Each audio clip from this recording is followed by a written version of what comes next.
Yes, people. What's going on? Welcome back to the channel. Welcome back to Saeed TV. We are live for the Straightjacket podcast 247.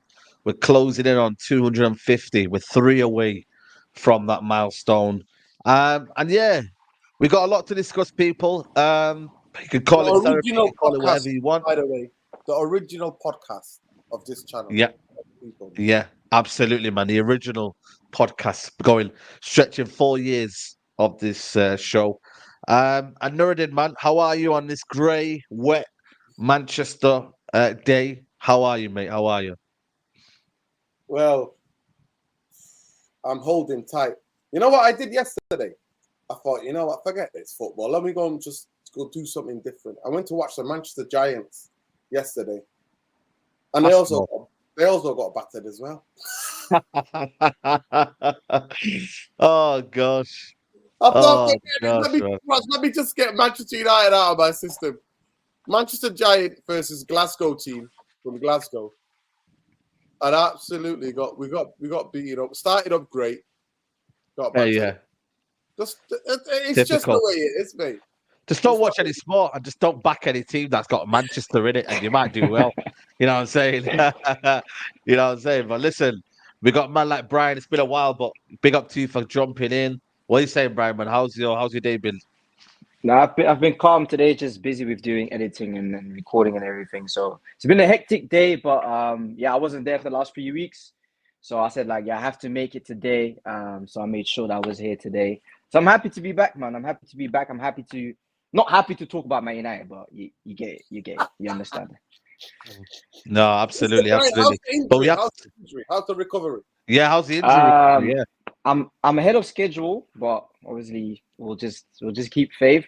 I should be back in 2 3 months. 3 months I should be back, but yeah, we'll see. I've got my last scan in 2 weeks, just to check if everything is right. But I'm gaining muscle strength. I'm walking better. I'm already on the bike, doing a lot of cycling, so everything is going well. So I'm happy, and I'll be in. I'll watch Man United this weekend against Burnley, so I'll be there as well. So this time we okay. have to make sure that we link up. Yeah, No, hundred it's percent. on. It's on the way. You know, it's away. It's Yeah, away. I Are know, you I going know, to I the away know. game? But I'll stay over at Aaron's game, innit? Manchester. So yeah, I'll stay Okay, over yeah, at man, Aaron's. definitely, So definitely. Yeah, man, definitely, man. But yeah, people, man, we got a lot to discuss. I'm gonna go straight into the major breaking news today, and that is Wan-Bissaka is out for 2 months. I find this story very, very baffling. I really do, man. Wan-Bissaka up to 2 months after sustaining a hamstring injury in the final minutes coming on against Brighton. I mean, if United didn't have any luck this season, today's the day where it's just obviously just kind of almost the bubble has burst in that reality. But I don't understand this one. He came on with what, less than 10 minutes ago, and he's got a muscle injury, and I'm like, what did he do? What did he actually like? I just don't get it. I can't fathom it. But what I will say is the amount of games we played pre-season and the amount of games we played last season and the lack of rotation is probably hurting Man United at this minute. And again, it's not an excuse for me. This is on, us as a football club, just very, very bad luck. But also, I think for me, you know, the lack of rotation that's in the squad, you see a lot of players getting muscle injuries now, and it's no coincidence or anything like that. There is something element of that in there, but you know what, man? It's just another problem that we didn't need. Whether people think, oh, Dallo is my favorite, he can play. Forget all of that. We're talking about a team that is depleted right now at the minute, so we need everyone right now. But Nuruddin, man, what's your thoughts on the Wan-Bissaka injury? Should he have brought him on when we played Bruno Fernandes at centre back anyway? I mean, Johnny Evans and Maguire were still there. You know what I mean? Like they could have came on because we didn't really need to bring them on when it was 3-1 anyway. Because we lost the game basically. The energy was gone. So Uh, yeah, I don't know. I just find it's like Manchester United is a punching bag, innit? You know what I mean? As in terms of the fan base as well, emotionally, we're a punching bag, aren't we? We're in a very yep. emotional, we're in an emotionally abusive relationship with our club. That's how you put it. But yeah, It's I said it last season. I said that, and I backed it up because you know what? Most of my arguments I backed up.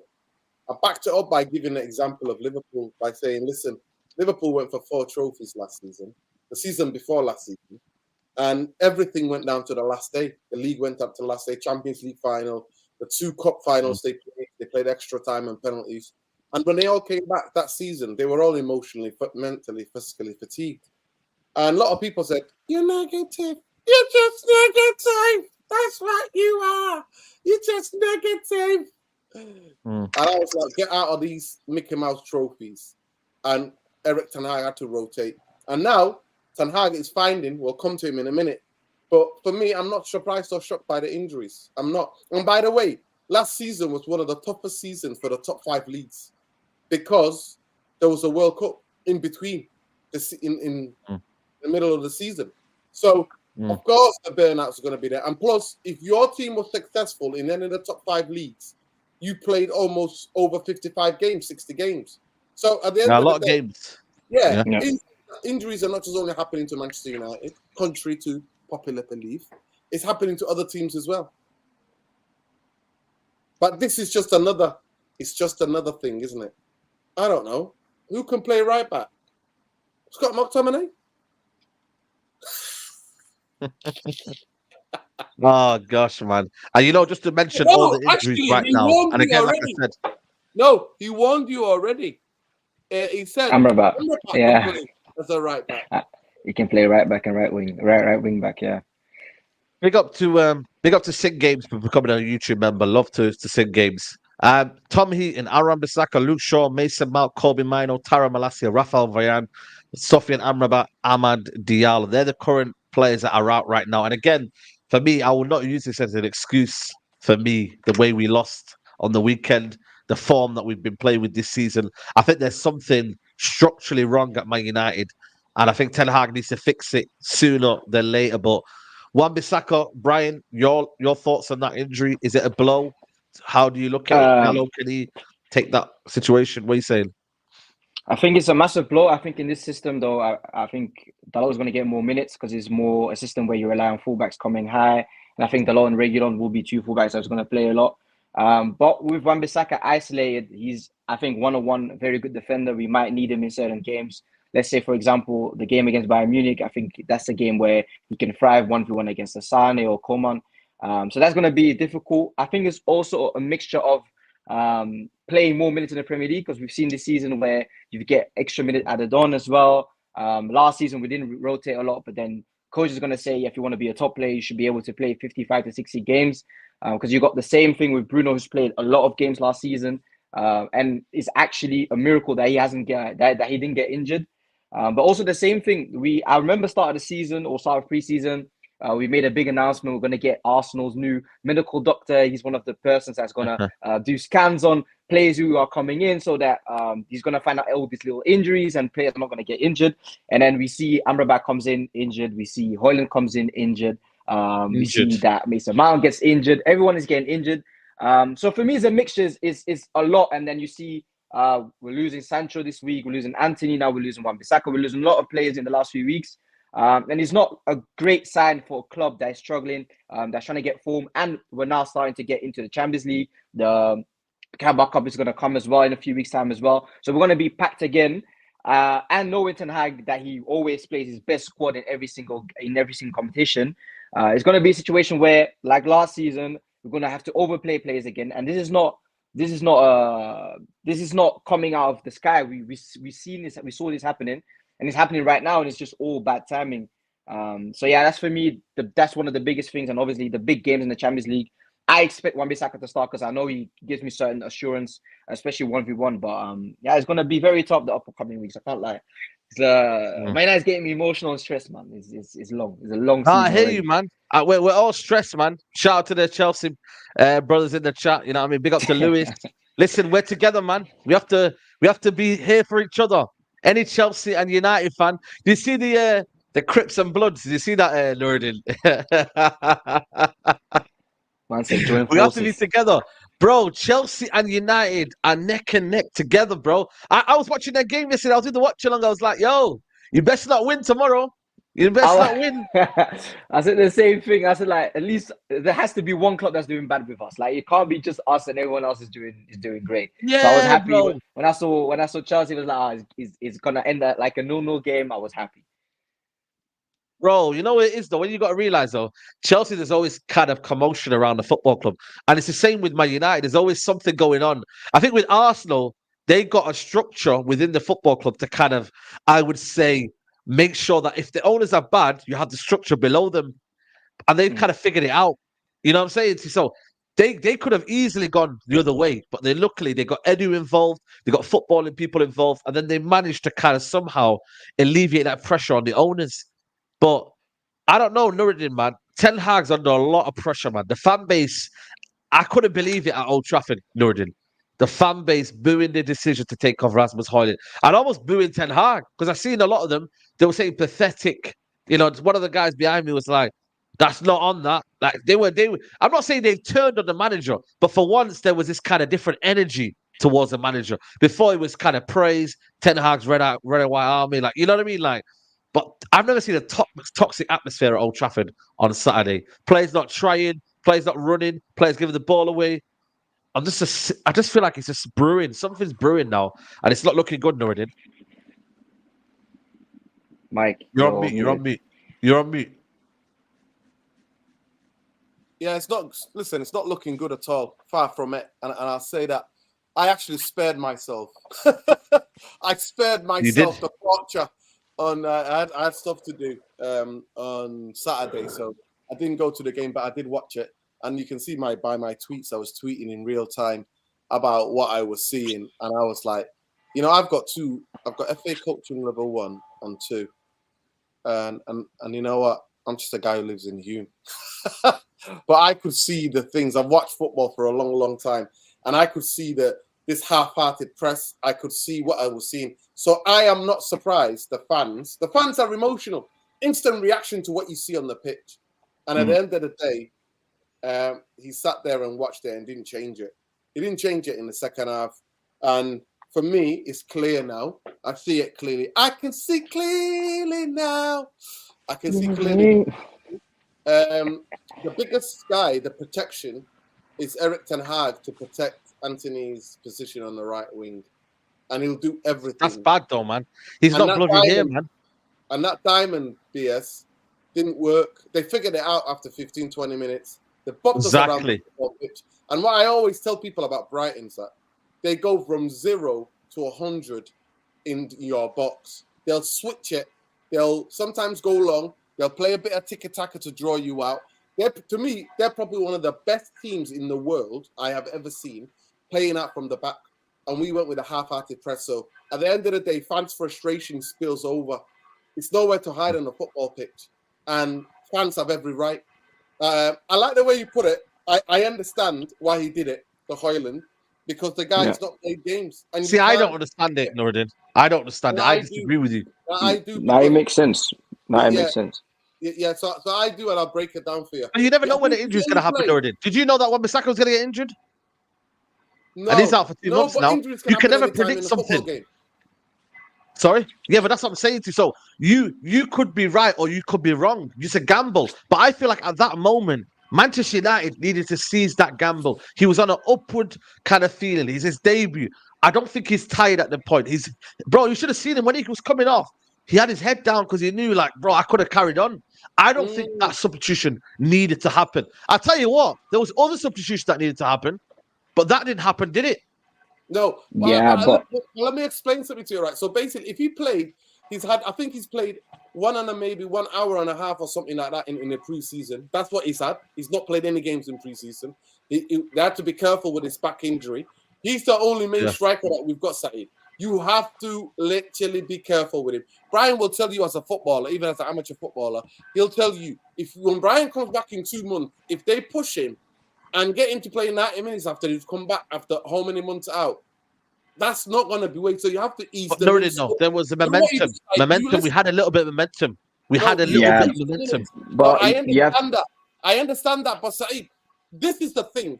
Everybody understands and knows it. Every football club does it. Every coach does it. They ease get players it. who's coming back from an injury, especially with youngsters who have got growth spurt issues, where this possible fracture of the back because of the body changing.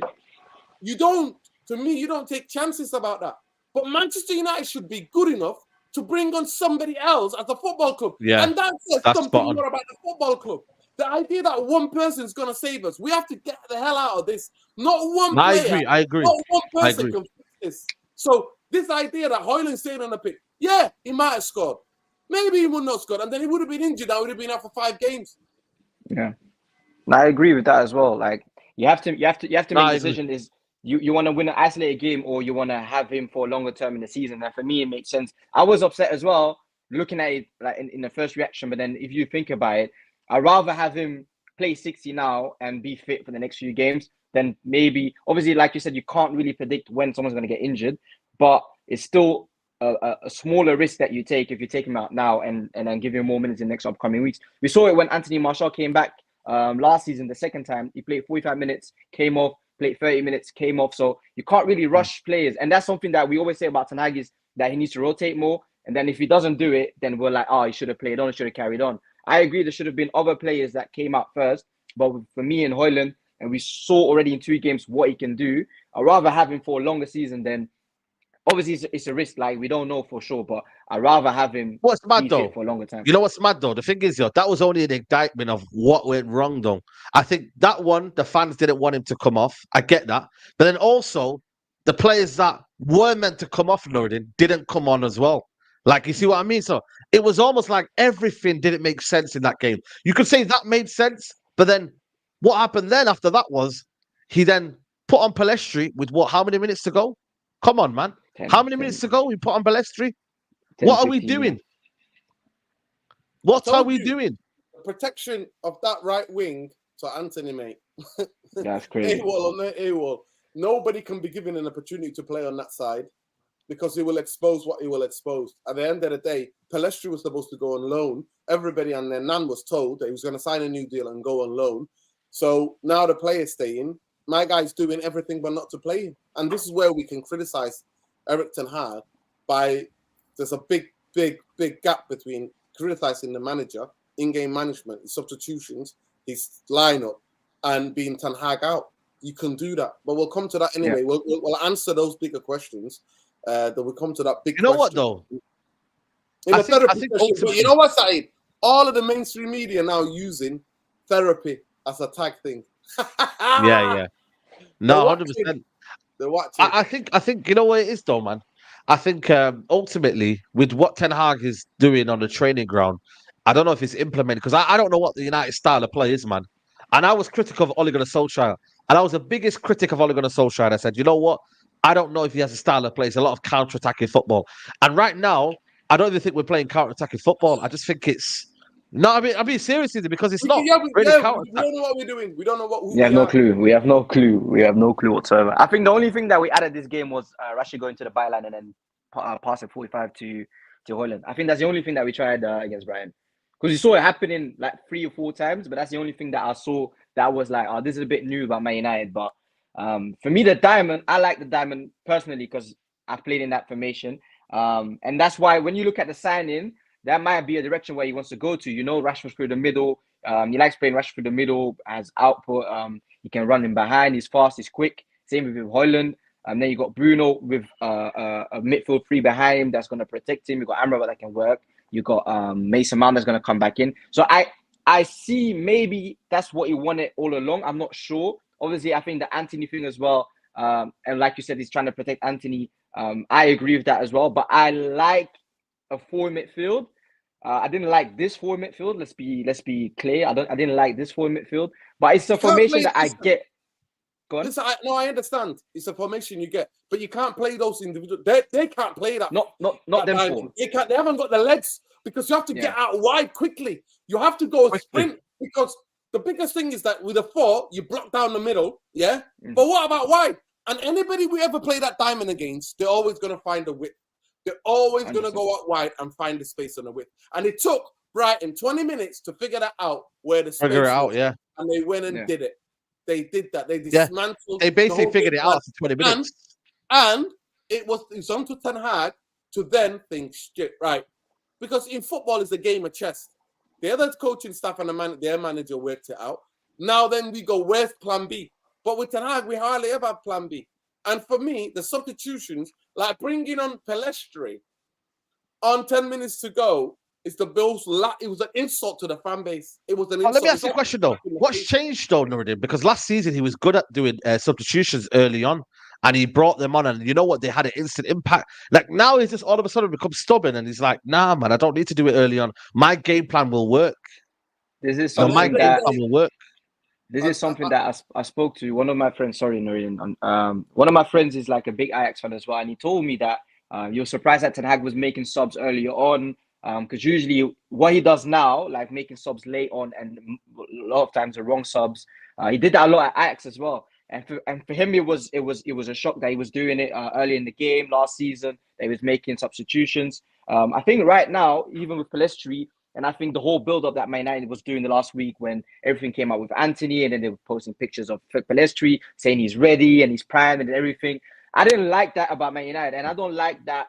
You're blocking a player's move, because if you're not going to use him, then might as well just let him go in the window. And then, because if you want to play this formation, then you don't need him, because there's no spot from him in this formation.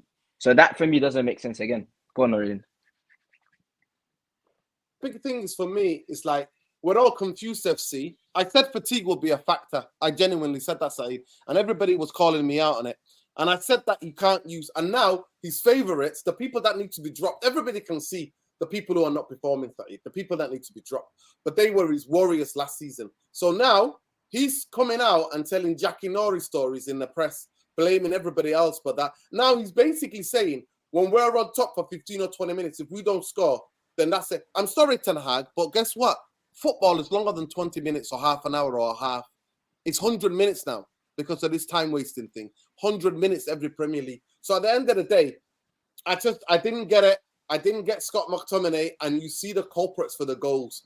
I did not get it. Literally, for the third goal, Lamptey literally walks past, just past McTominay. Like, what the hell? Like, and I'm not just playing McTominay. Ericsson, Bruno for me. Yeah, all of them. Bruno, Lindelof as well. He's the captain. The Brazilian guy was about to score. The Portuguese, the Portuguese, the striker. Pedro, yeah, Brazilian. Yeah, No, it's Brazilian. Brazilian. Brazilian. Bruno's jogging behind him, jogging. Let's have a little jog. 1 minute, he's level with Bruno, and then he jogs. And you're like, that's what he's supposed to be. But at the end of the day, I see it, and I think the players are not doing what he's asked them to do, but then he keeps playing them. I'd rather see the kids, Saeed. I'm not going to chat cheap shit to you, right? I want to see the kid, because we're going to get slapped anyway. But at least we might be able to develop the ideas, because I said it before, and I say it again. If you read the book that's full of data called Soccernomics, right? It tells you about how you can still certain style of play into younger players is easier. Your ideas easier than having it with players who are super experienced, who have had 6 or 7 or 8 different managers instill their ideas into them. And a lot of those players are going to go to whatever is the comfort zone. In the critical moments, they go to whatever the comfort zone is. And the comfort zone might not be what the manager wants or the style of play that he wants. At the end of the day, we got bopped, mate. We got absolutely bopped. I tweeted it out there and then. I said we're playing walking football and they're running. And that was the difference. I'm not lying to over 50s walking football. That's what I saw. And that happened towards the end of Ollie. That happened towards the end of Ollie. Happened towards the end of Ralph Ragnick. They all started to walk. And I don't know if the players are not against the manager. I don't want to say that because you never know. But then again, Gary Neville has come out today and said there's a few bugs in the dressing room. Everyone can know that because they're still here when they should have been gone. But my thing is, Nuruddin, is that when you see players not running and they're walking, that's the biggest indictment if you're a manager. If you're seeing that a team is walking around, and you see the third goal, I posted it yesterday on Twitter, that Brighton third goal, I've never seen a team so composed on the ball, but then to do it so easily. I'm like, we're at home. If it was away from home, you could say, it's not our ground, and you know what, we're sat back, and you could dress it up a little bit better. And even though it's still bad, but when you're at home, I've always said, Man United should never be on the back foot at home. Never. Maybe you might be playing the best team in the world. Okay, fair enough. But even Fergie, when the teams used to come in here, with Bayern Munich, remember Bayern Munich? All a couple of years, remember Real Madrid? And we had 10 men with Real Madrid, and Nani got sent off. We were a better team then. When you're at home, yeah, there's a sense of pride. You have to be on the front foot. And we're sitting off them. And I don't like that with Ten Hag, when sometimes he sits off them and he wants that counter press, and maybe sometimes there's that transition. I think United should be on the front foot, playing the right type of football and going at teams and pegging them in their corner. But we don't do that. We allow a lot of control for the other team. Saeed, at the best of times, Eric Ten Hag's teams, right, with the way he wants to play, mainly he goes for man. That's why we get murdered. A lot of times he goes man for man. Yeah, he plays heavy risk football. It's similar to Bielsa, but slightly varied, right?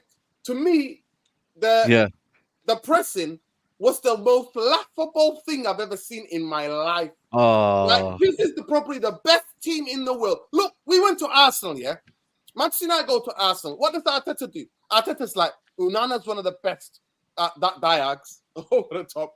We're going to sit off them and go to mid-lower block, and we're going to let them have the ball at the back because we filled the gaps. And Arsenal, what they do is cut out the passing lanes. But what we do is we go with some of the most horrendous pressers of a football. 8 examples, Bruno and Rashford are horrendous. They're indisciplined. The level of intensity and aggression you need to press, they literally, Marcus Rashford is there. That's why I'm like, why the hell are you here staying on the pitch? You're walking. Get the fuck off the pitch. Get off the pitch. Give me somebody that's not going to fucking walk. Get off the pitch. If you're walking and you're half-hearted, it's like shadow. You know when you're doing shadow boxing, you do it by yourself. You're not hurting anybody, are you? You're just doing this. Manchester United have invented a new thing. It's called shadow fucking pressing. Shadow walking. And you're pressing no one. You're fucking pressing no one. But you're just there. You're there. That's what Manchester United are. Shadow pressing FC. And that I lay the fucking hands at Eric fucking Ten Hag. Fucking fix it. Either drop deep, let them have the ball, because go out the passing lanes, right? Or if you're gonna press them, be more aggressive. Saeed, how many yellow cards did Manchester United have? How many rough tackles were there? Only Lisbury when he came on. But that was more petulance, I think it was. Smashed into somebody. No, but that's only Hannibal that actually he came on and he showed that, and he done that I think last season as well. When he comes on, not last season, the season before that, he comes on and he shows energy and he wants to press, and obviously he gets a lot of yellow cards in a small time period. But he's someone that's gonna press, that's gonna go hard, that's gonna go into people, and that was something that I was happy when he scored as well. He was the only guy in I think 20 minutes that he played. He deserved to be on that pitch that day. And normally you have that from McTominay as well. You would have that from Fred as well. But we're lacking it too much in plays where they're all complacent. It was we call it alibi pressing in Belgium. It's like you want to go, but you don't really want to go for it. And that's one of the main issues. I don't know if that's fully on Ten Hag, because I remember last season when that happened and we did the famous we're going to run as a team thing, and then after that they started running. So I don't know if it's purely of that. I think it's sometimes just players switching off and not deciding not to do their tasks that were given before the game. But then he needs to take them off, though. He needs to take them off then. Yeah, he has to. Brian, when you play for your team, right, at that level, if you don't do what the manager's told you to do, give you the instruction the manager's giving you, what's going to happen to you? Are you going to stay on the pitch? You get dropped. If you don't follow the game plan? You get dropped. Or you get substituted.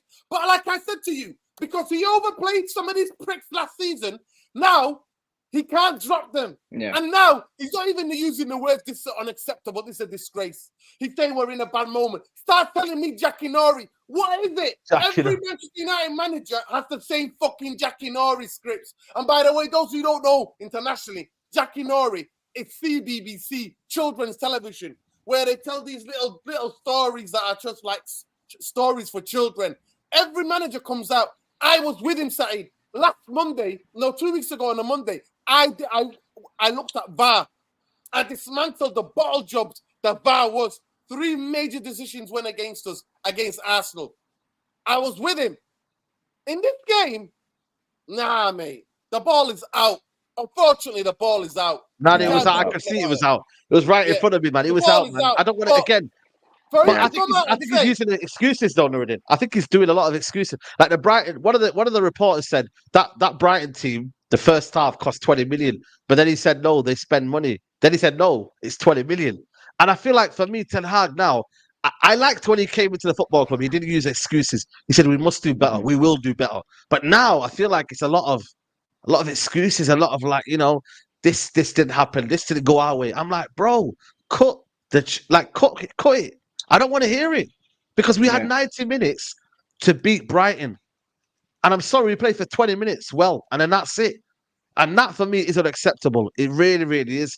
And like I said to you, this is a long season, man. We have got 5 games. We're 5 games in here, and we have got 2 wins. You could arguably say, and I keep saying it and I keep stressing it, we could argue we've lost all games this season, and no one would have bat an eyelid. Nobody would have said that's not fair, that's not unjust.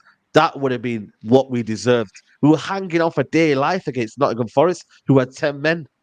Wolves, they battered us. So I warned about it. I told everybody, you know what? I took Sol.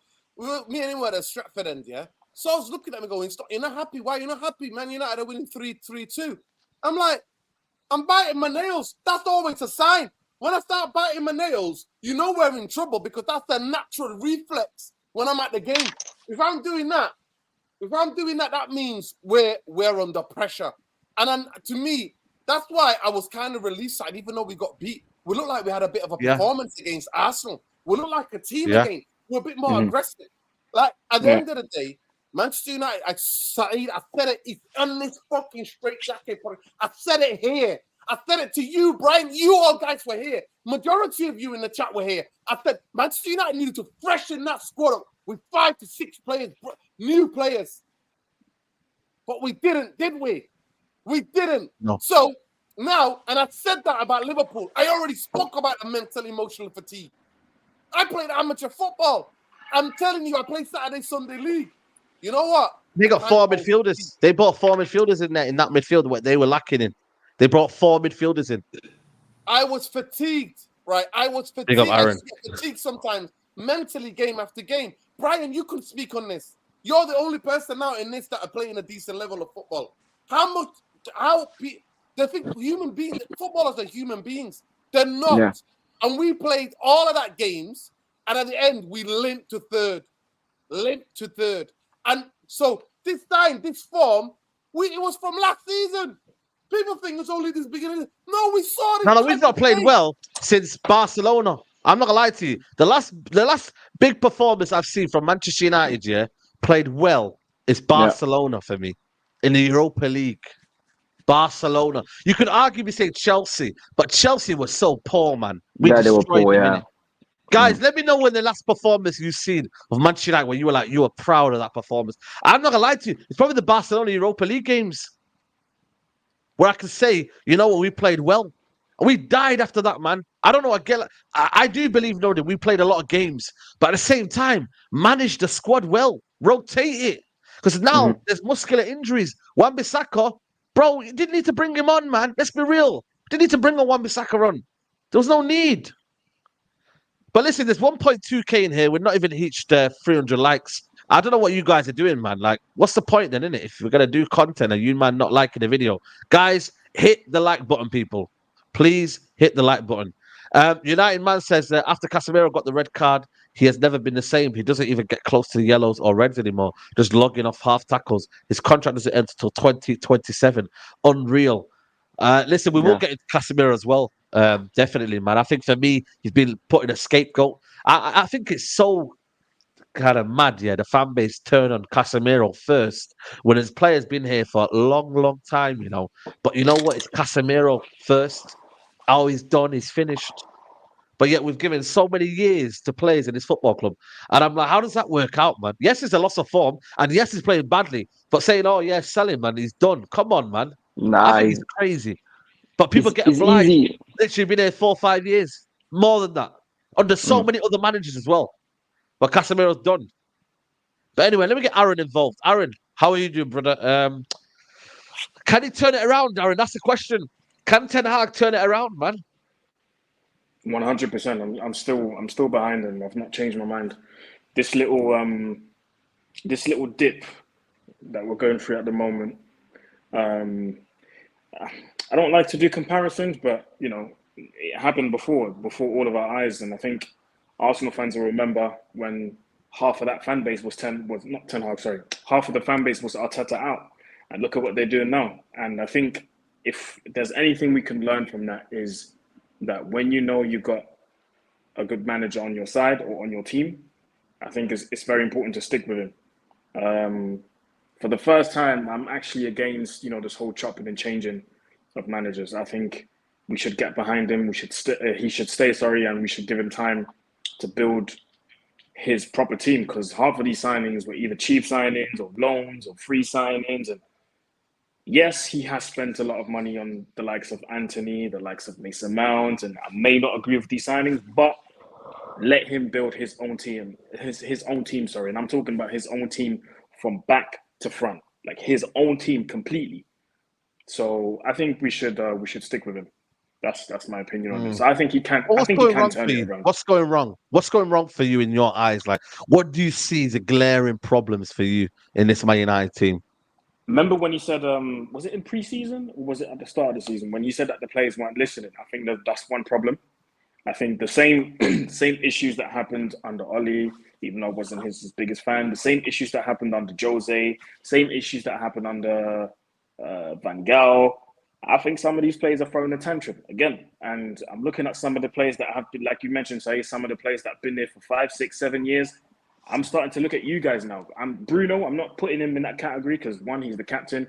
And I don't believe Bruno would be the type of person to be like, yeah, I'm not listening. Nah. I feel like even on the pitch, he's showing like he's the leader, innit? He's the captain, so he's taking on that responsibility. But I'm looking at some of these guys, some of the other guys in our squad, and I'm thinking, yo, you've been here for 6, 7 years now. Like, what's going on? Where's the significant progress? Are you maybe the people that they're talking about that are not listening? Like, what's going on? I'm starting to look at some of the characters, and I'm thinking, So, yeah, that's what I think. I think it's a mixture of players probably not listening, or I don't know. I don't want to say too big for their boots, but it's kind of going into that direction. Do you know what I mean? And on the pitch as well, the results don't help. And one thing that does help the manager gain more time are the results. So I think he needs to take some responsibility as well. When things go well, I will praise him, but when things go wrong, I will say he got it wrong. And Brighton was one of those games he got it horribly wrong, especially the subs, man. Jesus Christ, bro! It's the game management, man. And also, the Ajax fans I spoke to, Luridin, they said he hasn't got a plan B. He doesn't really have a plan B. He's pretty stubborn in what he does. Like when things are going wrong, it doesn't really ever change it. So that is something that I think right now we need him to do more than ever. But are you worried he's gonna die on his sword? Like, are you worried he's that kind of guy that will change it around, or will he be stubborn in his own ways and think, you know what? No, I will do it right. Like, it's on. I think he is stubborn in his ways, but I think he's sensible enough to go, I think I might need to change it up here, because if I carry this on, this might not end up well. Do you know what I mean? Like last season when we started off the 2 games trying to play his style of football, and then the Liverpool game he basically threw it out the window because we needed results. So we kind of had to throw it out the window and carry on with that. So I think he's sensible enough to know what he's doing and to say, listen, here I might need to change it up a little bit, because otherwise it will be peak, man. So I still believe in him, man. I'm still behind Ten Hag. Yeah. No, 100%. Big up to Quinton, says it's not Ten Hag's fault for making 90 million signings, John Myrtle, and they don't know how to negotiate. Ten Hag is the man. Glazers out now. Yeah, absolutely, man. Always, man. Always. Like, this is why I say like another manager. Yeah, go on. Myrtle Madness. Yeah, just to Myrtle Madness, exactly. I did speak on Myrtle on deadline day with you, Saeed. And I spoke on what's the other guy's name? Richard Arnold. I spoke on them so many times, and I said on the Amrabat signing, obviously I was so happy that he signed. I was actually relieved. Remember, you and me, Saeed, we were relieved that it was officially announced. Yeah, I know. Because I can't lie, on deadline day, I was kind of having a few doubts. I was like, yo, are we gonna get this signing over the line? Because time's ticking. You know what I mean? It's just so baffling to me how everybody knew that Amrabat was one of our top targets. But it's on deadline day that you decide to fly out to Italy and negotiate. Come on, bro. I mean, none of us here. And a loan deal as well. A loan deal, yeah. It's not even a signing. We've not even bought him, yeah. None of us here have a degree in business or commercial signings but bro, we know football, man. You don't fly out on deadline day if you have a top target from June. You don't do that. You don't do that. So this goes back to what Nuden's been saying for the past 4 years, 5 years that I've known him. Structure. Yeah. Structure. But that's what I'm saying. As a De Zerbi, when people say, "Oh, bring De Zerbi, he'll play better football," he will reject us. And I had this argument with Flawless. Shout out to Flawless, but he was saying, "Yeah, if the money's right, he'll come." Bro, money ain't everything. Sometimes, like he laughed at us. I don't know if you've seen his quotes after the game, guys. He said something about, "Well, I don't know their problems, but I know what we're doing right." You know, the guy was mimicking us. And then I'm seeing Pep Guardiola today. He's saying Arsenal are doing well, Liverpool are doing well, and someone asked him, "But what about United?" And then he went. And he just laughed, basically. And he's just a guy that was talking about the way Rashford plays, the way David De Gea plays. This guy is taunting us, Norridin, man. Like, people are taunting us, man. Listen, we deserve to be taunted. Like I said to you, the club is rotten from top to bottom, and fish always rots from the head. I keep saying it till the cows come home, and the cows ain't coming home anytime soon. The cows have run away. That's what's happening at the end of the day. So I have to repeat it. For me, obviously, a lot of our fan base, we're all focused on the new signings. What Gabriel Neville is talking about, Saeed, and what we all know is that Eric Ten Hag, the club, you know, with the briefing in it, because I've watched the PR, Manchester United PR. You know when every journalist, majority of journalists covering Manchester United have all come out. 13 players, massive clear out in the summer. 13 players to leave, and then you think of the 6 in the headlines: McFred, Sancho, Martial, Donny van de Beek. Facts. They were the 6 players. Yeah, those were the ones, so, only person who left out of those is Fred. And he was like, you know what, I ain't here. The pastor we was said like, it. Yo, I can't do any sermons here, man. I've done enough. I've got enough people worshipping the Lord. He's scoring goals, man. Apparently he played well the other day as well. He played well the other night, apparently. He scored a goal in his debut. I think it might have been a league debut. He scored a goal. I saw him.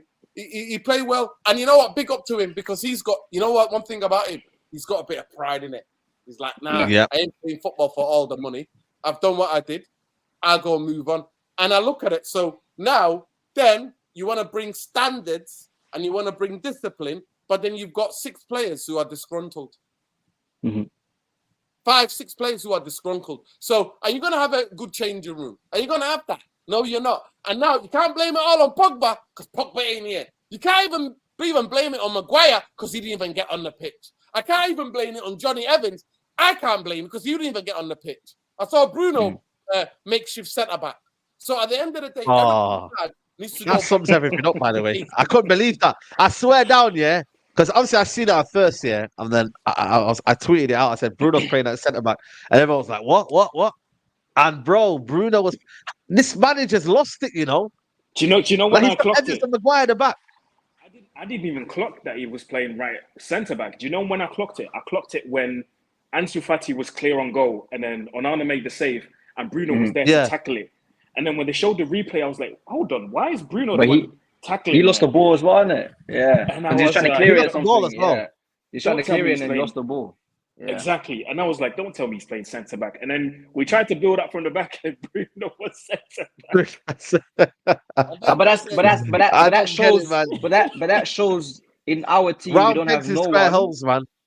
That shows in our team that we don't have anyone that can come pick up the ball and play out from the back. Because the fact that he has to do it, while the whole summer last year was trying to get Frankie, and we bought someone else that can't really do it. Yeah, but even now we get someone that has to do that job and is injured. And that just means, and that just shows how incompetent the club is, that we need to get someone that can play out from the back, and we have to put our number 10, who is the most productive in the final third. You have to bring him all the way to the back 3, and then we play someone in number 10 position that can't really attack as well. So then that just doesn't make sense, and that's something that rattles me, is that we've had so much time into gaining profiles, gaining players, and then we can't address everything that we need, and then the player that we get is injured. That just does my head in. We've got 3 Every player signings. we got is injured. We got 4 signings and 3 of them are injured. That does not Yeah. make sense. United Armour says Eric Ten Hag has flaws, but it's a never-ending cycle of sacking managers. And guess what? Nothing has changed. It's probably the best super chat of the day, man. It is that, and this is why I want to tell fans, like, you might go and get another manager. And I was with Rance today, and I said to him, you may want to go and get another manager, and you may play good football, but it will be for a little bit, and then you'll be back to square one. What's happened? What? And it's the same old recycle. So this is why I'm like, as much as I'm criticizing Ten Hag, I just think once we sack the manager now, we'll probably get an interim manager because nobody's going to come into the mess. We'll probably go and get an interim manager. I don't know. I was going to say Michael Carrick, but Michael Carrick's not doing well at the minute with Middlesbrough. I think the bottom of the league. You know, shout out to Carrick, but he's not doing well at the minute. So he might get sacked anyway from this job. And we'll probably go and get Michael Carrick, and then it's Michael Carrick to the end of the season, and it's just a wasted season. And then who comes in after that? And then the new manager will want to clear out, get his own players in. And then repeat. The same thing all over again. At the end of the day, when we don't operate like a football club, and I just gave the example, but Eric Ten Hag, what he needs to do, listen, Eric Ten Hag needs to play good football, though, you know. He's playing good football at Ipswich. I got a few Ipswich mates here, and they say, you know what, fair play, man. McKenna, thank you for McKenna because he's playing good football. The set specialist. Yo, baby, give it to McKenna. I'm just checking the table. I'm just checking the table right now, and they're not doing bad. They're third in the championship with 15 points behind Leicester and Preston. Yeah, they're the top of the league. They're literally 1 point behind the top. So Kieran McKenna, mate, he may be the new manager of Man United because that's what Man United would do. They'd say, you know what? Who's out there that we can go and get that doesn't cost a lot, that we can go and get on a cheap? Who's happy to be here? Who's happy to be here? Who thinks they won the lottery? Who thinks they've won the lottery? Yeah. Listen, I want to get to actually solution-based. Let's talk about the solutions. Eric Ten Hag, for me, needs to stop this madness of pressing.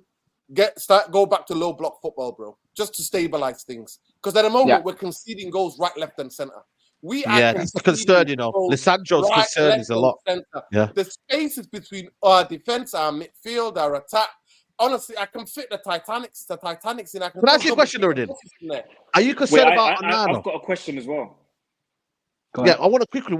Are you concerned about Onana's? I'm not saying. I said to me, if we're gonna go get Onana, I want to see why. No, hold on a minute. Don't do this. Don't do this, Nuruddin. No, I'm with him. I'm with him. Because I remember the conversation. I'm with him. Wait, why you hear me out, man? Hear me out. My thing is in Onana, bro, please let me, because I can't. You know what is with Onana?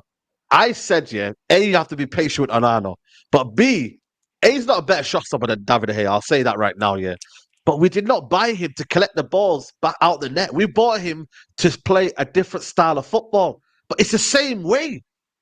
So I'm looking at Ten Hag thinking, you either change it and you sort out the midfield balance, or B, bro, Onana, I feel sorry for him, man. Because he's not doing what he's supposed to be doing. In terms of playing out from the back. When they press us, he's meant to get that ball and switch it. But I'm watching Inter Milan here. You know what I did yesterday, I was watching Inter Milan, and this guy would thread that ball into the midfield, and they would be so composed. The centre-backs would split. Everyone was comfortable on the ball. But you see what's changed at Man United is that we don't have players that are comfortable on the ball. Maybe Dalot, maybe certain players that are technically good, but apart from that, they're not comfortable on the ball. And that is a big, I feel sorry for Onana in that aspect because he just has to lump it now. Now I'm seeing him lumping it. And I'm like, what are you doing? Why are you lumping it for? That's what David Hayes used to do. Where does that come from? Saeed, where does that come from? The drilling. The drilling part of it. I knew it was overhyped, and I didn't drink the Kool-Aid. I didn't buy the tea. I didn't fall for that. Me and Brian were on here talking to you about it, saying Onana had a good season. He had one game, majority of Manchester United fans saw him in a Champions League final, where the whole team understands how he plays, and everybody is being drilled to play, to be comfortable on the ball. And that is what. And last season, Eric Ten Hag was chasing those 4 trophies. I was telling you, I'd rather he drilled the players into patterns of play. And at the moment, I'm not going to lie to you. Give me David De Gea back, so at least because we're playing the same football as we did last season, he's on a free. De Gea's free now. Bring De Gea back because at least he can make some saves. Nah, but no, we can't say that because you know what it is, yeah? We can't, even for me as the biggest David De Gea fan, knew that it was time to move on. But then you're not being fair to Onana to say, right, we're playing a different style of football and you're going to be part of that. No, you know I'm joking. Listen, I'm being facetious. No, but I get it though. Yeah. But you know what I'm trying to say what I'm saying to you, like, we've not had time to drill because we didn't get him. You know when we got him? We didn't even get him at the beginning of the season. We wanted a goalkeeper, but we didn't get. We got him. He had to go and join the tour. So the amount of training sessions he had, and you know what, Saeed? I'm not going to lie to you. I've helped my friend in a Sunday League team. Yeah, I've helped him to drill that. You know what? The back five is so important to drill that passing, always making an angle, always receiving the ball, always being comfortable on the ball. And we've not done that. Our midfield is getting used to the way that Onana passes. We've not had that. And we're not going to have it now because Ten Hag, I'm sorry, he chose to chase trophies last season and bet everybody out. And now the chickens have come home to roost. It's simple as that. Come home to roost, yeah. Listen, on the Real Red Raw Realist podcast, we're going to be talking about, is it the answer to sack him? Now we're giving solutions. We're going to ask about that. So it's an emergency meeting for me because I've seen the fan base. I'm getting the most heat. Well, you're always protecting the managers. What's wrong with you? Can't you not see what you see in front of you? The manager doesn't have a clue. That's what I've been told. Look here, look. Yeah. Big up to Nuruddin. Your I don't know if it's your twin or something, but he's saying, nah, the old managers were rightfully sacked. Mourinho was past his prime. LVG was defensive and boring, and Oli is Oli. Eric Ten Hag is clearly overrated.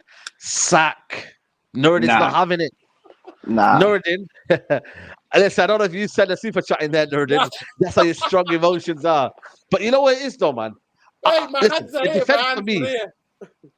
But my thing is, I can't. You know what it is with me as well, with the fan base? Can we stop this idea of having comps after games here? I seen comps of Dalot. Listen, I get it. He was great on the ball. But you know what, mate? Learn how to defend. Dalot, Lindelof's telling him to go mark his man. I can't, for me, be gloating a defense, mate, that conceded 3 goals. Maybe I'm old school, but I'm seeing people say, Dalot had a good game. Listen, we conceded 3 goals, mate. No one has a good game. I'm sorry. A defender can't have a good game when you lose. When you lose by 3, you can't. It's impossible. I don't care what you do. I don't care what you do. Do your job first. And but for me, defensively though, was 6s and 7s at the back. And you know what's concerning me as well? Lisandro's form. Like, I don't know if he's not recovering from the injury, but his form back from injury, I can't lie to you guys, man. It's terrible, man. And I love Lisandro Martinez. For me, arguably the player of the season last season, him, Casemiro, one of the players of the season last season, but his form has dipped. And Lindelof, you need to babysit him. So, you need someone who's going to be there. And I think for me, Lisandro has not looked the same, man. Everything you need to know about Lindelof and everything you need to understand about Lindelof is the first goal. The first goal. Oh. So, you know what? Listen, all of you can jump in. Sometimes I had to sometimes understand the way that we were coached. For my Sunday League team, we used to get coached actually on Platt Lane side, yeah? So we get into team, right? And it'll say, okay, if the left back is jumped out of position and then the centre have to go across and to go across to the winger, what do you do as a team? We all shift across. The back 4 have to shift across, yeah? And then your centre half then has to be aggressive because you're one centre half down, you're being dragged out. One of your centre halves in the central zone, Saeed, has been dragged out. So what does Lindelof do? He does the most Lindelof thing to ever do. He goes there half-heartedly, other than going there aggressive and winning the ball. And you know what? Lallana realizes that, jumps over it, and is there. Welbeck, mate. Danny Welbeck come to haunt us again. He loves scoring. Again, man. He loves scoring. He loves it. I know he does, man. But that's what I'm saying. And people say, oh, but Varane's out. But listen, Varane, we look shaky with Varane against Wolves, man. So yeah, but he adds more, though. I know he adds more. But still, though, defensively this season, I think we've been looking a bit off anyway. Like, defensively, I don't like... 10 goals in 5 games. We're conceding more than 2. Yeah, that's not good, man. That's not good, man. You know what I mean? And that's something that we did well last season. We were the 3rd best defense last season in the league. The 3rd best defense. So we had a bit of, something. This is what he needs to go back to, the grit and the determination. But I'm sorry to say, honestly, unless you freshen it up, I warned everybody about this. And people, even in the comments, were telling me, you don't know nothing. Well, guess what? Another thing I'm vindicated on. And I wish I wasn't vindicated on, Saeed. I said when you burn players out, mental and fatigueness. And the other thing is, Saeed, I'm sorry, Alessandro wouldn't have won the World Cup. You go and find out other players, the other teams where they won the World Cup. The injury or not the injury, the emotional effect of that is massive. Yeah. And why was he allowed to go on Argentina and not play a minute for them? Travel all the way to Argentina and not play a minute. Why? Stay here. Stay here. And be focused on the job. He's going there to party more with the Argentinian because they're all part of it. Sorry, I'm not having it. To me, he's the real captain for me, but he's underperforming. He is seriously, he needs to look at himself in the mirror. Oh man, you know what, man? It's not looking good, man. I think for me, I just hope we've got some sort of solution because, like I said, we've got Bayern on Wednesday. Aaron. I mean, I'm actually going to the game. I don't know if I told you guys, but I'm going to Are you? to Munich You got tickets? to the game. Yeah, I got a ticket, man. I got a ticket. One of my friends got him, Wow. man. Luckily, I got one ticket, man. Oh. So I'm going to ordered- Munich on Wednesday. First time in the Allianz. Is it Allianz Arena? Allianz So Arena, pray for yeah. me, guys, man. Pray for me. Pray for me. I just want to see us just have a good game and just not be embarrassed. All I want is not to be, because I don't think this team can afford to be embarrassed. Even though Bayern are only not great, I thing- watched them on the weekend. They weren't great, Yeah. Aaron. I was gonna say that the only kind of positive note I would say that's in my head right now is I watched the game as well, and I watched the games prior to that. Whoa, where did Brian go? No way. Coming back, don't worry. I think he Oh, did. yeah. Oh, there It's he is. there, yeah. Yeah, because I watched the previous game, I watched all of their games before that, and I watched the Super Cup as well. And one thing I learned, watching Leipzig up against that Bayern defense, if you go up that defense with speed, they can be got at. Kim Min Jae, I'm not really. Yeah, big up Brian. He can't hear us, so big Brian is gonna go. Take care, Yeah, Brian. Love. big up Brian. Love, bro. All right, cool. Love. Yeah, no worries, bro. Come on, my guy. Big up. Make sure you follow his channel, people. Yeah, go on, Aaron. So yeah, I was gonna say, if you go at that defense with speed, they can be got at. And I would say target. If we all remember the City game last season, City against Bayern, if you target Upamecano, something can be done.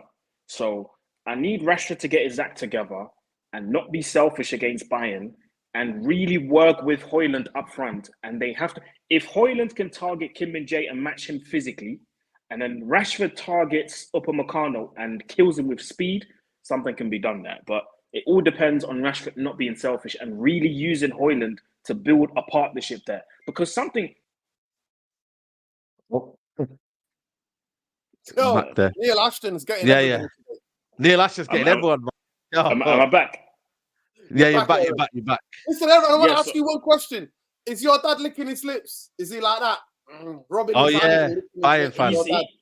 He's already texted me, mate. He's like, yo, see you Wednesday. His dad, by the way, Aaron's dad is a big Bayern Munich fan. So, yeah. He's already, my dad's a Bayern fan because obviously I was born and raised in Germany. And when I was a kid, just a little side note, when I was a kid in primary school, you could only support 3 teams. Well, the school where I was going, you could only support 3 teams. You could support Bayern, you could support Dortmund, and at the time, because they were still good, you could support Schalke as well, because Schalke at the time was sick. Yeah. So those were the 3 teams. And yeah, my dad tried to get me to support Bayern, but he didn't succeed in that. But yeah, I think Bayern can be got at. They're not as great as people make it out to be. The only thing that saves them is the quality they have on the bench, bro. They can afford to start Sane and let's say Gnabry on either wings, and they still have Coman, and they still have Musiala, and they still have Müller, and they still have, bro, that's ridiculous. And that's the only thing that saves them, in my opinion. And Aaron, compared to our attack, what do we have? Don't get me started. We've got bench. no Our disrespect. bench.